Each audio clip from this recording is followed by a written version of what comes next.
नमस्कार, मैं Bharat Suthar learning with BKS पर आपका स्वागत है। आज का हमारा जो नया टॉपिक है वो है जनजाति आंदोलन। राजस्थान के अलग अलग भागों में है वह आदिवासियों के द्वारा जो आंदोलन किए गए थे, वहाँ के स्थानीय जो राजा थे, सामंत थे और स्थानीय अंग्रेज़ों के खिलाफ जो भी उन्होंने बैगार वगैरह लगाई थी, कर वगैरह लगाए थे, उनके विरोध में उन्होंने जो आंदोलन किए थे, इनके बारे में आज हम देखेंगे। तो सबसे पहले हम देख लेते हैं कि पहला आंदोलन देख लेते हैं। इसको कहा जाता है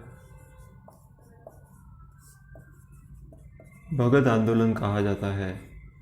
इसको है भगत आंदोलन भी कहा जाता है और मेन मुख्य रूप से है वो इसको भगत आंदोलन कहा जाता है।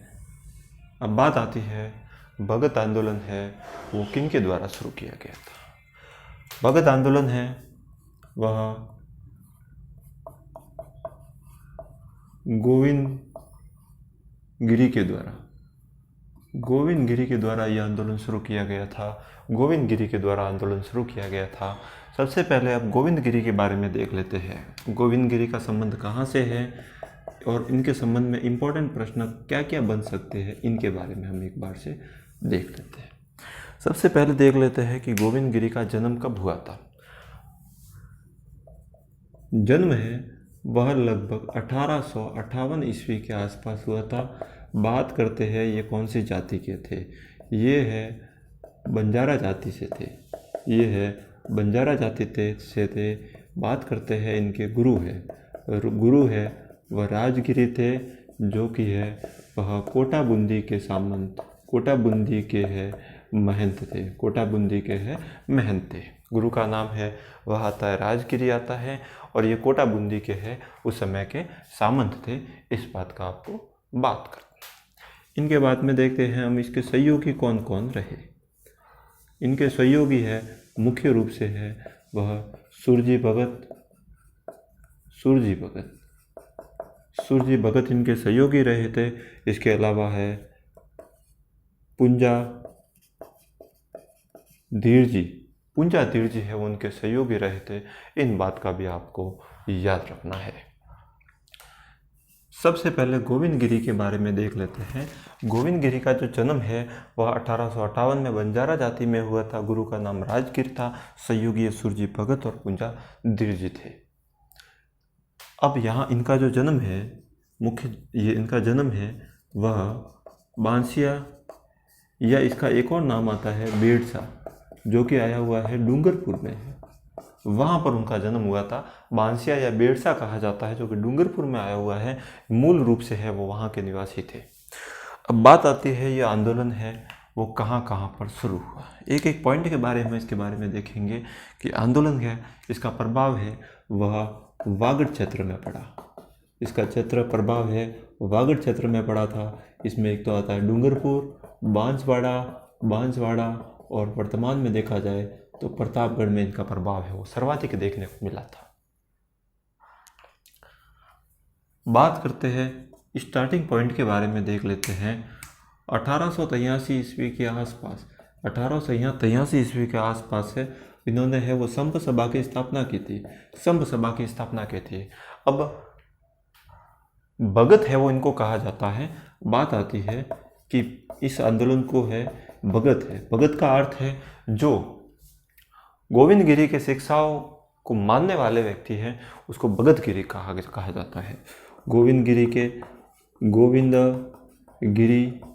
की शिक्षा को मानने वाले हैं वह भगत कहे जाते हैं।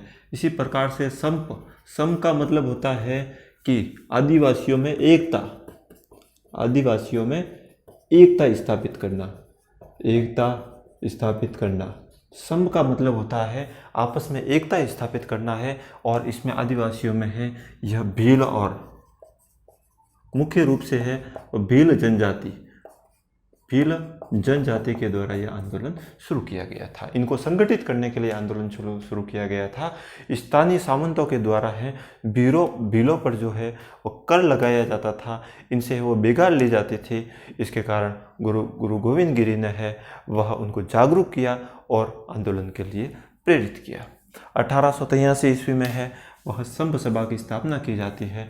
इसका जो प्रथम सम्मेलन है वह हुआ था 1903 भी कई जगह लिखा हुआ होता है और 1905 भी लिखा हुआ होता है। संघ सभा का प्रथम सम्मेलन है इसका संघ सभा का प्रथम सम्मेलन है वह 1903 या 1905 ईस्वी के आसपास हुआ था। इसी सभा के द्वारा है वो 1910 में 33 सूत्र मांग रखे गए थे। स्थानीय सामंतों के लिए 33 सूत्री मांग पत्र लिखा गया था। 33 सूत्री मांग पत्र लिखा गया था कि ये हमारी मांगे है, आप हमारी मांगों को मानिए तो हम इस आंदोलन को स्थगित कर देते हैं। बात करते हैं इनका जो गीत है, इस आंदोलन से संबंधित एक गीत है जो उस समय काफ़ी लोकप्रिय हुआ। नी मानो रे भुरेटिया, नी मानो रे भुरेटिया, नी मानो रे भुरेटिया, नी मानो रे भुरेटिया है वो इनसे संबंधित है, एक महत्वपूर्ण लोकगीत हुआ था। इस बात का आपको याद रखना है। तो ये मुख्य रूप से है बेसिक चीज़ें हैं वो इसके बारे में आ गई। अब हम बात कर लेते हैं इसके अंतर्गत है ये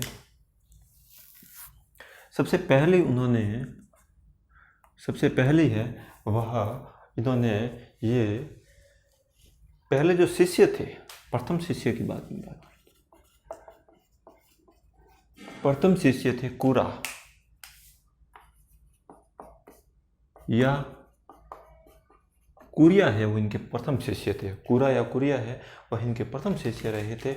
इस बात का आपको ध्यान रखना है। और उन्होंने पहली धूनी है वह चाणी डूंगरी में स्थापित की थी। फर्स्ट धूनी है वह चाणी डूंगरी में स्थापित किए थे। इस बात का भी आपको याद रखना है। बात करते हैं कि मानगढ़ हत्याकांड, इसका मुख्य क्षेत्र कौन कौन से थे, इसका मुख्य बिंदु है या मुख्य क्षेत्र है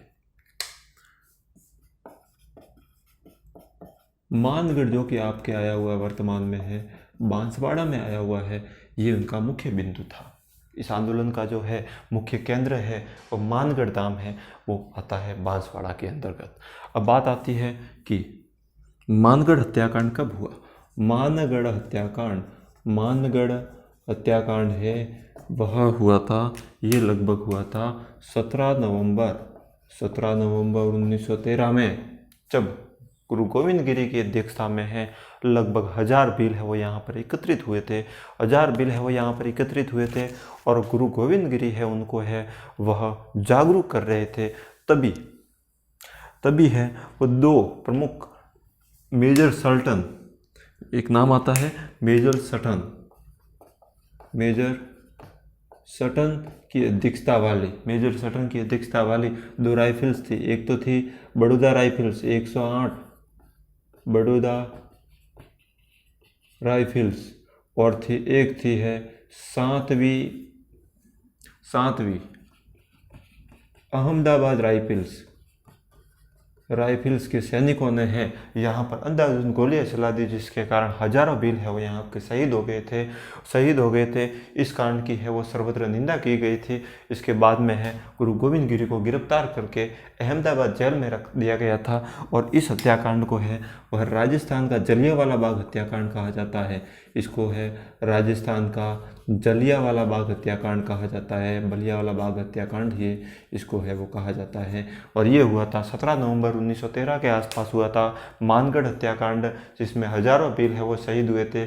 मेजर सटन की अध्यक्षता में है वह दो सैनिक टुकड़ी थी। बड़ौदा राइफल्स और अहमदाबाद राइफल्स के सैनिकों ने अंधाधुंध गोलियां बरसाई थी, जिसके कारण हजारों भील है वो शहीद हुए थे। इस घटना को है राजस्थान का जलियांवाला बाग हत्याकांड कहा जाता है। और इसके बाद में है गुरु गोविंद गिरी को है अहमदाबाद जेल में है इनको कैद कर दिया था। इसके बाद में है गुरु गोविंद गिरी पर है, यहीं पर लिख लेते हैं। इसके बाद में है गुरु गोविंद गिरी पर है वह केस चलाया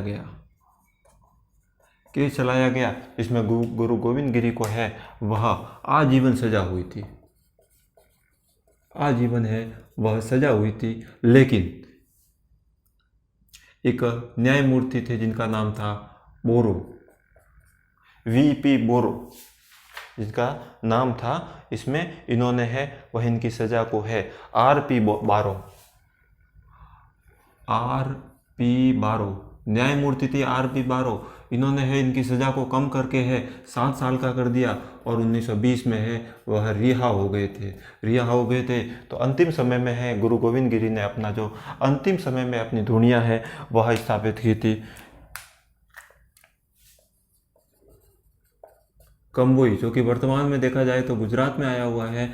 यहाँ पर उन्होंने है वह अंतिम समय बिताया, अंतिम समय है वो उन्होंने कंबोई, गुजरात में आया हुआ है वर्तमान में, इन्होंने अपना अंतिम समय है वो यहाँ पर बिताया था। इस प्रकार से ये महत्वपूर्ण जानकारियाँ इसके अंतर्गत आ गई थी। और उनके जो सहयोगी थे पुंजा धीर जी, सुरजी भगत, इन बात को आपको याद रखना है। इनका जो प्रथम शिष्य थे कुरा या कुरिया कहा जाता है, इस बात का भी आपको ध्यान रखना है। इसी के बाद में है 2 सितंबर 2002 को एक पॉइंट और याद रखना है, जिसमें आता है 2 सितंबर 2002 को है वह बांसवाड़ा में जो मानगढ़ धाम हत्याकांड हुआ था वहाँ पर शहीद स्मारक बनाया गया। वहाँ पर है इनकी याद में है शहीद स्मारक है वो बनाया गया था। और जब इसकी तिथि पूछ ले, जब इस हत्याकांड की यदि तिथि पूछ ले तो इस तिथि है वह है मार्गशीर्ष पूर्णिमा को है गुरु गोविंद गिरी की याद में है वो यहाँ पर मेला भरा जाता है। इस बात का भी आपको याद रखना है। गुरु गोविंद गिरी की याद पर है यहाँ पर मेला भरा जाता है। मानगढ़ धाम हत्याकांड हुआ था जिसको राजस्थान का जलियांवाला बाग हत्याकांड भी कहा जाता है, इस बात का आपको याद रखना है।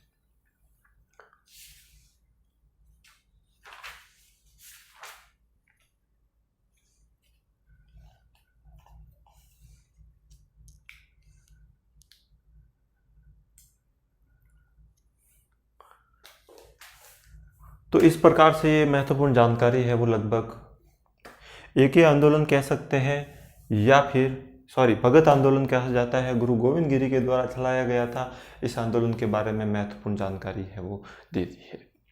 अगले वीडियो में हम देखेंगे भूमठ भील आंदोलन के बारे में देखेंगे और मीणा जनजातियों के द्वारा जो आंदोलन हुआ था उसके बारे में भी देखेंगे। धन्यवाद।